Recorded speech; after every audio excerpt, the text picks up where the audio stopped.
नमस्कार आदरणीय शिक्षक वृंद, अतिथीगण आणि माझे प्रिय मित्र मैत्रिणींनो, आज 1 मे कामगार दिन. आजच्या दिवशी जगभरातील कष्टकरी श्रमिक बांधवांच्या मेहनतीला सलाम करण्यासाठी आपण इथे जमलो आहेत. मातीला सोनं करतो तो हात, मातीला सोनं करतो तो हात, त्यालाच म्हणतात कामगाराचा खरा थाट, त्यालाच म्हणतात कामगाराचा खरा थाट.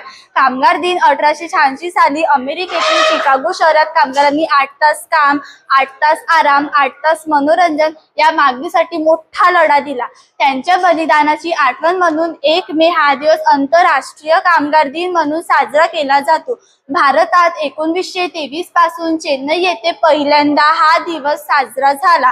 कामगार म्हणजे इमारत बांधणारा गावंडी असो, शेतात राबणारा शेतकरी असो, कारखान्यात काम करणारा कामगार असो, घरकाम करणारी मावशी असो किंवा बस रिक्षा चालवणारा काका, हे सगळे कामगारच. काळ्या मातीतून हिरवं सोनं काढतो, काळ्या मातीतून हिरवं सोनं काढतो, तो शेतकरी देशाचा खरा वाघ नडतो, तो शेतकरी देशाचा खरा वाघ नडतो.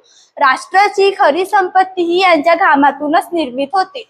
डॉक्टर बाबासाहेब आंबेडकर म्हणाले होते, कामगार हा देशाचा विकासाचा कणा आहे. जर कामगार थांबला तर कारखाने बंद पडतील, रस्ते बांधले जाणार नाही, अन्नही पिकणार नाही, थोडक्यात देश थांबेल.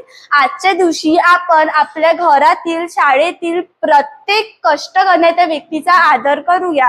आपल्याला जाणवलं पाहिजे बाल कामगार ही पद्धत बंद व्हावी, यासाठी जागरूक राहूया. शिक्षण हा प्रत्येक मुलाचा हक्क आहे. आपल्याला दूधवाला, पेपरवाला, सफाई कर्मचारी यांचा आभार वाटायला पाहिजे. यांच्यामुळे आपले जीवन सुहसा होते. यांना थँक्यू म्हणायला विसरू नका.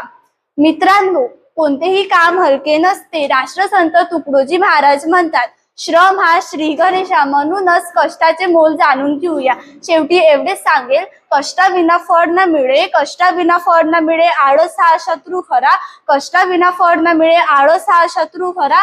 कामगाराच्याच घामावर उभा आहे देश सारा, कामगाराच्याच घामावर उभा आहे देश सारा. जय कामगार, जय भारत. धन्यवाद.